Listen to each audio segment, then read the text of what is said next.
Okay, let's just dive right into this explainer. Today, we're unpacking a really complex legal conflict, but we're going to do it entirely through the objective lens of clinical psychology. We're looking at the case of Dr. Chen-Jing Yuan. But, we aren't looking at this through your standard legal or political framework. No. Instead, we're relying on a fascinating set of analyses from multiple AI models that evaluated the source documents purely through the principles of motivation and emotion psychology. It's a totally different and honestly mind-blowing way to look at how humans and systems collide. So how exactly does a scholar's quest for truth suddenly become a crime?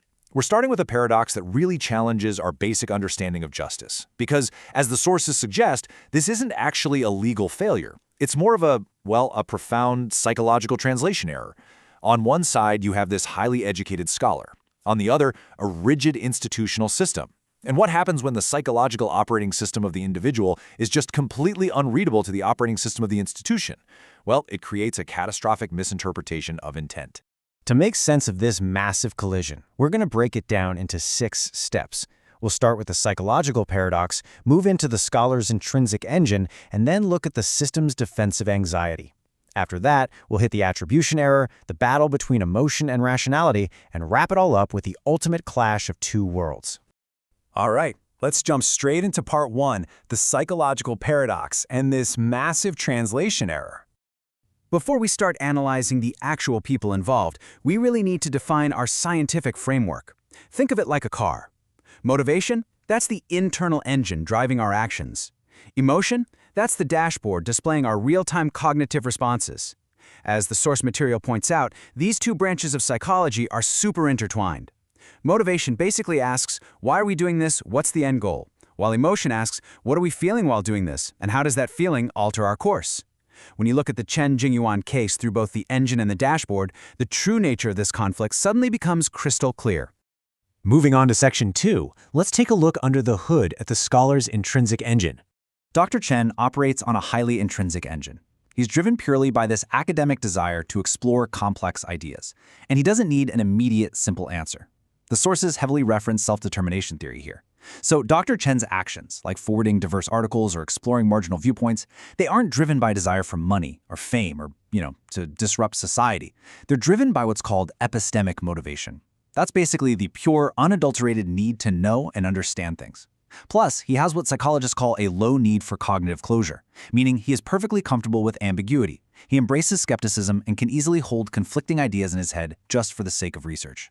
And then, instead of succumbing to despair while in prison, his emotional dashboard uses cognitive reappraisal to sublimate that suffering into a really profound historical narrative. The sources note that while he was incarcerated, Dr. Chen wrote this massive blood letter of defense. But he didn't write it to beg for mercy. Using a mechanism kind of like Viktor Frankl's meaning-making, he reframed his own imprisonment as a literal scientific experiment on systemic failure. He essentially told the system, I'm not writing this for you, I'm writing this for future historians. According to the clinical analysis, this represents incredibly high-level emotional regulation, taking raw anger and humiliation and transforming it into transcendent intellectual purpose. Okay, section 3. Let's look at the other side of this, the system's defensive anxiety. So unlike Dr. Chen, the judicial system operates largely on extrinsic motivation.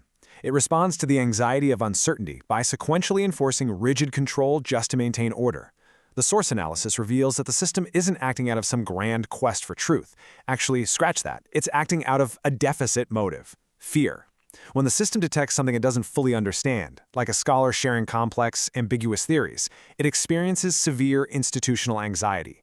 And to cure that anxiety, it desperately needs to establish control, fast. So it bypasses any rational investigation and jumps straight to punishment just to make that perceived uncertainty disappear. When the system encounters high-level academic logic that it can't easily put into a neat little box, it experiences massive cognitive dissonance. Think about it. You literally have a highly educated scientist using Gödel's incompleteness theorems to defend himself against bureaucratic charges. The sources suggest this creates a severe competency panic among the institutional workers.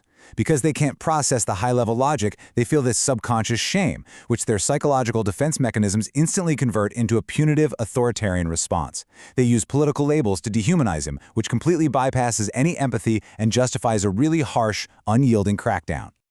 That brings us to section 4, which is all about the attribution error. This is where the analysis so clearly illustrates the motivational attribution bias. It shows exactly how an innocent academic action is clinically misinterpreted as a malicious threat. Dr. Chen forwarded some marginal posts to a tiny audience. To him, this action simply meant, hey, I'm bookmarking this for academic research. But to the system, running on its anxiety-driven dashboard, that exact same action was interpreted as deliberately intending to cause public chaos. The sources point out that the system literally invented a malicious motive because it completely lacks the vocabulary to understand intrinsic, curiosity-driven behavior. The system effectively projects its own fear of instability right onto the individual. It interprets mature emotional regulation and curiosity as hostile defiance. In psychology, the fundamental attribution error is when we blame a person's character for something, while totally ignoring the situational context. Think about times you might have misjudged someone's quietness as arrogance. This is that exact same error, just scaled up to a massive institutional level. Here, the system ignores the context that Dr. Chen is a researcher with practically zero social media reach and projects its own institutional terror of disorder directly onto him. And when he remains calm and refuses to falsely confess, the system misreads his healthy emotional stability as an arrogant, bad attitude. Now for Section 5. Let's pit emotion versus rationality. Side by side, the analysis contrasts this expansive psychology driven by growth and intrinsic learning with a rigid institution driven entirely by fear and risk reduction. And honestly, it is genuinely striking. Dr. Chen's psychology is expansive. He seeks to grow, to learn, and to tolerate the unknown. The system's psychology is contractive. It seeks to shrink variables, avoid all risks, and force compliance. As the sources highlight, you couldn't engineer a more complete psychological disconnect if you tried. They aren't just disagreeing on the facts here. They're existing in entirely different emotional realities. The institution relies on these emotional heuristics to quickly neutralize what it doesn't understand, bypassing any rational analysis for the sake of perceived safety. Take the affect heuristic. That's a mental shortcut where if something feels dangerous, we act as if it is dangerous, without ever checking the math. The sources note that the judicial workers felt uneasy about Chen's writings, so they treated him as a massive threat, despite zero evidence of actual public disruption.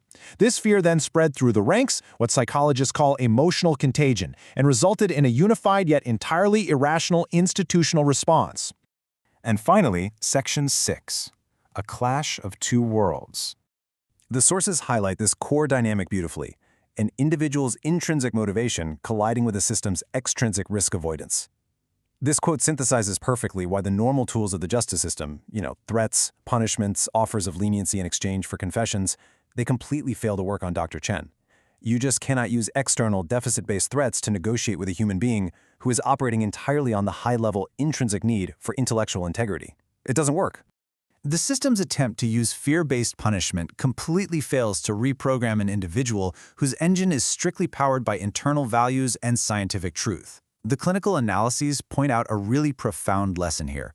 When a system only knows how to use controlled motivation, the stick and the carrot, it becomes completely paralyzed when it encounters a truly autonomous citizen. Dr. Chen actually chose the punishment over the cognitive dissonance of lying about his research. By doing so, he maintained his psychological coherence, while simultaneously exposing the deep psychological fragility of the very system prosecuting him. So this leaves us with a final, profound question to consider regarding the long-term societal cost of this psychological mismatch.